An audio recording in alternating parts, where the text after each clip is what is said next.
2021 թվականին 21 թվականի սկզբին ինձ հետ կապնվում է Հանրապետական կուսակցության փոխնախագահը, ասում է, որ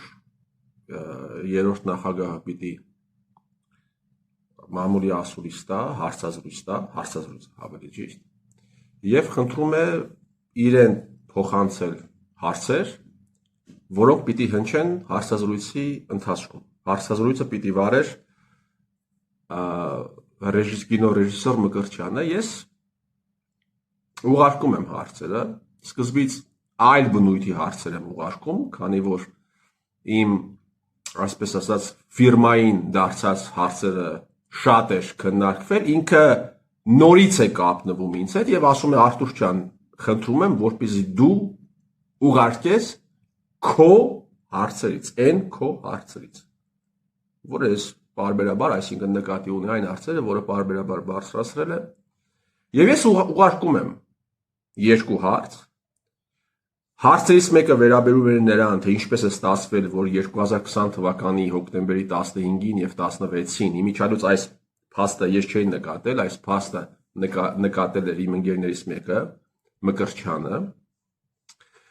Հարցը վերաբերում է հետևյալին, որ ինչպես է ստացվել, որ 2020 թվականի հոկտեմբերի 15-ին, հոկտեմբերի 16-ին սինխրոն, այսինքն դավադրության ընթացքում, պատերազմի ընթացքում Հայաստանի Հանրապետության պաշտոնաթող նախագահը եւ Հայաստանի Հանրապետության գործող վարչապետը սկսում են օգտագործել անջատում հանուն փրկության թեզը։ Մեկը նամակ է ուղում այդ թեզը օգտագործում է իր նամակի մեջ Տուսկին, մյուսը Լիբերասիոնին տված հարցազրույցում։ Ինչպես է ստացվել, սա ինչ պայմանավորված բնույթ է կրել, թե ուղղակի պատահականություն էր։ Այս հարցը, առաջին հարցը սա էր, եւ երկրորդ հարցը, թե ինչու է 2016 թվականին Սերժ Սարգսյանը խախտելով օրենքը ազգային անվտանգության ծառայության տնօրեն նշանակել Գեորգի Կուտոյանին։ Ինչով է պայմանավորված եղել, չէ՞ որ Գեորգի Կուտոյանը ըստ օրենքի պահանջի պիտի զբաղեցրած լիներ մինչ նշանակումը գլխավոր խմբի պաշտոն, պիտի կամ 3 տարով պիտի զբաղեցրած լիներ բարձրագույն խմբի պաշտոն, պիտի ծառայած լիներ Հայաստանի Հանրապետության զինված ուժերում,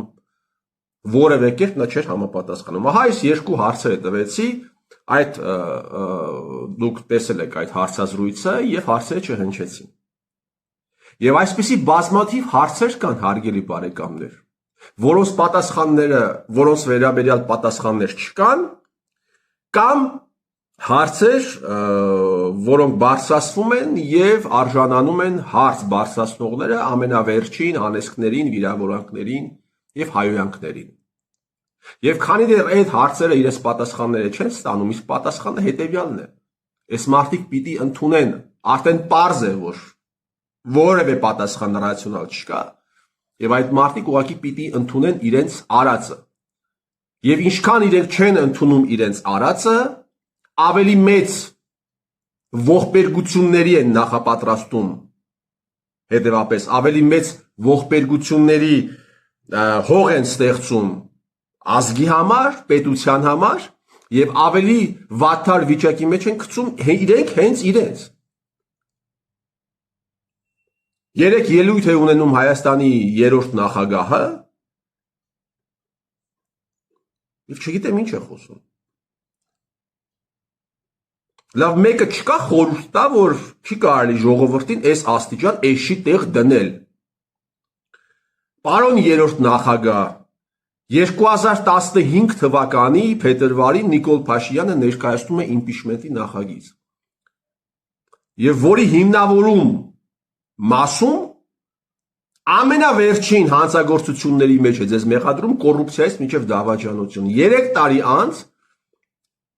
այլ անձնավորությունը իրականացնում է, ինչպես դուք եք ասում, հեղափոխություն կամ հեղաշրջում, ինչպես ձերոնք են ասում,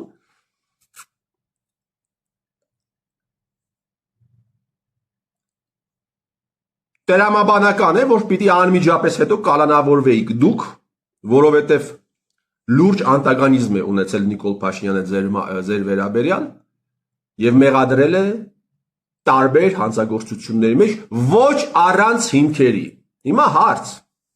Այդ ինչպես ստացվեց, որ 7 տարվա ընթացքում դուք այդպես էլ չպատժվեցիք, չէ՞ որ դուք հակառակորդներ եք եղել, իր այդ բացարձակապես կապ չեք ունեցել, ինչպես դուք եք ասում։ Այդ ինչպես ստացվեց, որ այն անձնավորությունը, որը ձեզ մեղադրում է այդպիսի հանցագործությունների մեջ, 6 ամիս ձեզ հետ ապրեց նույն տեղում։ Այդ ինչպես ստացվեց, որ այն անձնավորությունը, որը ձեզ մեղադրում էր այդ աստիճան հանցագործությունների մեջ, այնպիսի պրիվիլեգիաներ էր ձեզ տվել, որ օրինակ 18 թվականի մայիսյան դեպքերից հետո, անմիջապես հետո, երբ դուք Հայաստանի Հանրապետությունը լքում էիք, Հայաստանը լքում էիք, եւ ձեր օդանավը, ձեզ սպասարկող օդանավը սպասարկվում էր, ձեզ տեղափոխող օդանավը սպասարկվում էր Զվարթնոցի 0 կանգառից։ Զվարթնոցի 0 կանգառը դա նախագահական կանգառն է։ Այդ ինչի դիմաց է տրված եղել ձեզ այդ պրիվիլեգիաները։ 7 տարվա ընթացքում Հայաստանը կեղեքած, Հայաստանը թալանած, ընտրություններ կեղծած, որևէ օդիոս կերպար պատասխանատվության չի ենթարկվել։ Գոնե մեկ մարդ ընտրությունները կեղծելու, մարտի 1-ից էր Փաշինյան Նիկոլը խոսում, չկա մեկը, ով պատժված է սպանության համար։ Այդ ինչպես ստացվեց, պարոն 3-րդ նախագահ, որ բոլոր պետություններում հեղափոխություն է լինում, մերժված պրեզիդենտները փախնում են կամ դատվում են կամ սպանվում են, կամ եթե մնում են տվյալ երկրում, զրոյական ազդեցությամբ Հայաստանի Հանրապետությունում հեղափոխություն է տեղի ունենում, դուք ոչ փախնում եք, ոչ դատվում եք, պահպանում եք ձեր ազդեցությունը։ Մեդիայի 90%-ը ենթարկվում է ձեզ։ Եթե դուք աշխատավորցով ապրած մարդ եք եղել, չէ՞ որ Նիկոլի դատարանը ձեզ պատկերավոր ասած ճանաչել է աշխատավարձով ապրած մարդ։ Բայց մեդիաները դուք ինչու են ձեզ առավոտից երեկո ձեր գովքը անում։ Պրոստը տակ։ Չեն վճարվում։ Խմբագիրները, լրագրողները, առավոտ AM կայքը ձեզ հետ կապ չունի, 168 AM կայքը ձեզ հետ կապ չունի, եւ այսպես տասնյակ 20, 10, 20, 30 կայքեր, խմբագիրներ, ժուրնալիստներ, հարյուրավոր բլոգերներ, այդ առավոտ AM կայքում, որ Արամ Աբրահամյանը ինչ որ Մարինա Ղազարյանի էշություններն է տպում, մարդը տպում, դա հենց այնպես է ստացվում։ Հարց եմ տալիս առավոտի ժուրնալիստին, ասում եմ ով է այդ լրագրողը, դուք ճանաչում եք, որևէ մեկը չի ճանաչում։ Բա որտեղից ձեզ այդ գումարները, պարոն 3-րդ նախագահ։ Հենց այնպես են անում, էնտուզիազմով, որովհետև ձեզ շատ են սիրում, դրա համար են անում։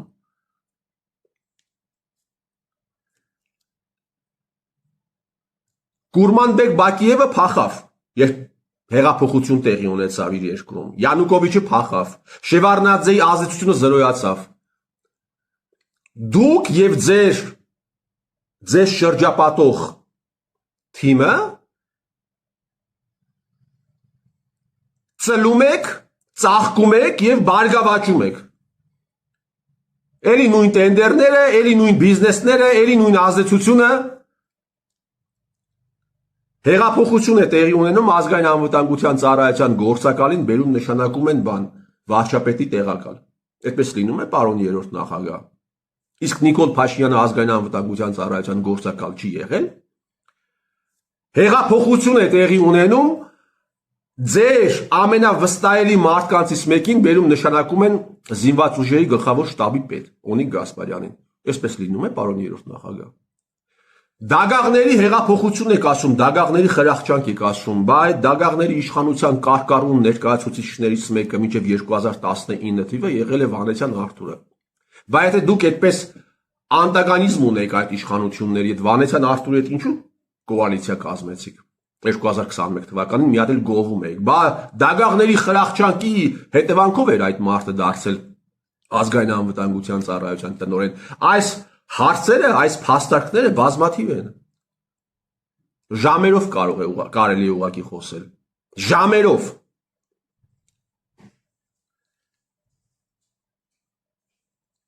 Հանրապետական կուսակցության հիմնադիրներից մեկը Գուրգեն Արսենյանը Հեղափոխություն է լինում, նշանակվում է Ռուսաստանում Հայաստանի Հանրապետության դեսպան։ Այսպես լինում է, պարոն երրորդ նախագահ։ Հիմա որ դուք վաղը մյուս օրը մի հատ էլ դուք հեղափոխություն անեք, քաղաքացիական պայմանագիր կուսակցության հիմնադիրներից մեկին կնշանակեք Բելգիայում Հայաստանի Հանրապետության դեսպան։ Կնշանակեք։ Հեղափոխություն է տեղի ունենում ձեր օգնականին Վարուժան Ներսիսյանին։ Փաշինյան Նիկոլը նշանակում է Մեծ Բրիտանիայում Հայաստանի Հանրապետության դեսպան։ Եվ այսպիսի նշանակումները Գալուս Սահակյանի խորհրդականին նշանակում է արտաքին հետախուզական ծառայության տնօրեն։ Տարոն Մարգարյանի օգնականին նշանակում է գլխավոր դատախազ։ Բայց այսպես լինում է, պարոն երրորդ նախագահ։ Ինչքան եք պատրաստվում դեռ այս շիտեղ դնել մարդկանց, ժողովրդին։ Ինչքան եք դեռ շարունակելու խաբել, մոլորեցնել դուք, ձեր բլոգերները, ձեր ժուրնալիստները, ձեր խմբագիրները։ Ինչ եք արել դուք, պարոն երրորդ նախագահ, որ այս հարցերը պարլամենտում չի բարձրացվում, ինչի դիմաց չի բարձրացվում։ Ես մի բան գիտեմ, որ նմանատիպ տարօրինակ դեպքերը պայմանավորված են երկու բանով, կամ արանքը կամպրոմատներ կա, կամ սեքս կա, կամ փող կա։ Ես ուրիշ բան չգիտեմ։ Ուրեմն դուք գնել եք падգամավորներին, որ այդ անձինք չեն կարողանում այս հարցերը բարձրացնել պարլամենտում։ Հակառակ դեպքում մեկը դուրս կգար, այդ տասնյակ падգամավորներ կան, մեկը դուրս կգար, այս մասին կխոսեր։ Գոնե քաղաքացիական պայմանագիր կուսախմբակցությունից մեկը դուրս կգար եւ այս մասին կսկսեր խոսել։ Ինչի դիմաց չեն խոսում, պարոն երրորդ նախագահ։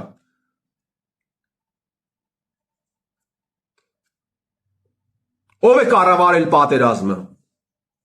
Ով է պատերազմի ընթացքում ազդեցություն ունեցել կայացվող որոշումների վրա, Օնիկ Գասպարյանի վրա, հոկտեմբերի 10-ի հրադադարը ով է խախտել, ում ցուցումով է խախտվել։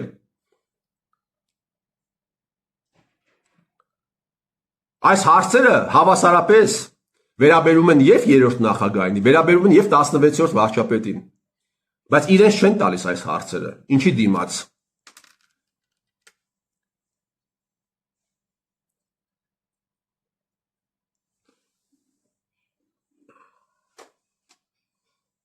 Ես մի բան գիտեմ, որ կարճ ժամանակով սա հայտնի ճշմարտություն է, հնարավոր է ողջ ժողովրդին խաբել։ Երկար ժամանակ կարելի է քիչ մարդկանց խաբել, բայց մշտապես ողջ ժողովրդին խաբելը անհնար է։ Ինչքան շուտ դուք ընդունեք տեղի ունեցածը, ինչքան շուտ դուք ներողություն խնդրեք տեղի ունեցածի համար, այդքան լավ ձեզ համար։ Երկրի վարչապետն է արդեն խոսում նրա մասին, որ հեղափոխություն չի եղել։ Դավիթ Սանասարյանին հարցին ի պատասխան ասաց, Անդրանիկ Քոչարյանն էլ կողքը նստած իրար էր գալիս ներվայնությունից։ Անդրանիկ Քոչարյանը մարդ, ով առաջինը ինքը ձեզ արդարացրեց պարլամենտում, քարորյա այդ պատերազմի քննիչ հանձնաժողովում։ Ձեր լիազոր ներկայացուցիչն է Անդրանիկ Քոչարյանը պարլամենտում, պարոն երրորդ նախագահ։ Բա Նիկոլ Փաշինյանը արդեն ընդունում է։ Դուք հետ եք մնացել ժամանակներից։ Ասում է, այո, ես մտածում եմ, որ Արցախյան հարցով եկել էր ոչ պոպուլյար որոշում կայացնելու ժամանակը եւ իշխանությունը վերջ տվեցին։ Ազգային ժողովի նախագահն է արդեն դրա մասին խոսում։ Նիկոլ Փաշինյանը պարլամենտի ամբիոնից է դրա մասին խոսում, ասում է կապիտուլյացիան բերեցին, փաթաթեցին իմ վզին։ Միլիոնավոր մարդկանց եք դուք խաբել, պարոն երրորդ նախագահ։ Եվ շարունակում եք դեռ խաբել ու վատթարացնել ձեր վիճակը։ Եթե հեղափոխություն տեղի ունենար Հայաստանի Հանրապետությունում, հանրապետական կուսակցությունը ուղղակի կփակվեր եւ կճանաչվեր օրենքով դուրս։ Օրենքից դուրս։ Շեքը ձեր ձեռքից կվերցնեին։ Եթե հեղափոխություն տեղի ունենար, դուք կդատվեիք։ Ընտրությունները կեղծող մարդիկ անպայման կդատվեին։ Մինչև 2018 թվականի դեկտեմբեր ամիս ձեր ներկայացուցիչները, հանրապետական կուսակցության ներկայացուցիչները գլուխ էին գովում, թե ինչի է ուզում Նիկոլը պարլամենտական ընտրություններ անի, ինչ որոշում է բերում ազգային ժողովում, դրական վիզա ենք տալիս։ Գլուխ էին գովում, Արմեն Աշոտյանը ասում էր բանը, ազգային ժողովի ամբիոնից հայտարարում էր, որ Նիկոլ Փաշինյանը ոսկե տարերով է գրել իր անունը հայոց պատմության մեջ, բայց դագաղների հեղափոխություն էին արել, պարոն երրորդ նախագահ, եկեք 4-5 հատ դագաղ վերցնենք, գնանք մի քանի հոգու տան դեմը դնենք, հələ տեսնենք մեզ հետ ինչ տեղի կունենա։ Տեսնենք քանի վայրկյան հետո մեզ կփագեն ուղակի։ Ինչ կապ ունի, ինչ դագաղների խրախճանք։ Եկեք 20 հոգով Գյումրից քայլենք դեպի Երևան։ Հետո դագաղների ճանապարհին առնենք, տանենք դնենք ԿՊԱ-ականների, նիկոլականների տան դուռը, այդ լուծարված, վերացված կուսակցության բանը դռները դնենք, տեսնենք ինչ կստացվի, իշխանափոխություն տեղի կունենա։ Կեղտոտ գործ կար անելու, ընտրեցիք ամենանենգ գործակալին, այդ գործակալն էլ գերակատարեց։ Այդ գործակալն էլ գերակատարեց։ Նիկոլ Փաշինյանին դուք եք բերել իշխանության։ Դուք սարքել եք ուղակի այդ ցիրկը, ռեալիթի շոուն սարքել եք, հեղափոխություն եք բեմականացրել եւ մինչեւ հիմա ուզում եք աշխարհին ապացուցած լինել եւ այս խեղճ ու կրակ ժողովրդին, որ դագաղները բերում դնում էին ձեր դռները, դուք էլ վախեցաք եւ իշխանությունը հանձնեցիք, վախեցաք, պարտվեցիք, Նիկոլ Փաշինյանին տվեցիք։ Ձեր երեկվա խոսքում դուք մի քանի անգամ օգտագործեցիք, որ դուք պարտվել եք դավադիր ուժեր, մութ ուժեր, ինչ որպեսի բաներ եք ասում, ուժեր, որոնք հակահայկական բնույթ են կրել։ Հիմա ձեր խոսքով ուզում եմ վերջում ձեզ հակադարձել, բայց եթե դուք պարտվել եք այդ ուժերին, ինչու դուք կապիտուլյանտ չեք։ Բայց եթե դուք պարտվել եք այդ ուժերին, ինչու դուք ժողովրդին չդիմեցիք եւ չասացիք, օրինակ, որ որևէ ընտանիքի հայր իր զավակին չուղարկի բանակ, որովհետև Հայաստանի Հանրապետությունը գտնվում է թշնամական ուժերի ուղիղ ենթակայության տակ եւ ձեր զավակները ծառայելու են թշնամիների ենթակայության տակ։ Ինչու դուք այդպիսի բան չեք արել։ Օնիկներ էր մտնում այդ ռեժիմի մեջ։ Վովա Գասպարյանի Սանիկը, Արգիշտի Քյարամյանն էր մտնում այդ ռեժիմի մեջ։ Պարոն երրորդ նախագահ, ձեր արած ֆոկուսը ձեր դուրը եկավ, գերովը ձեզ տանի, պարոն երրորդ նախագահ։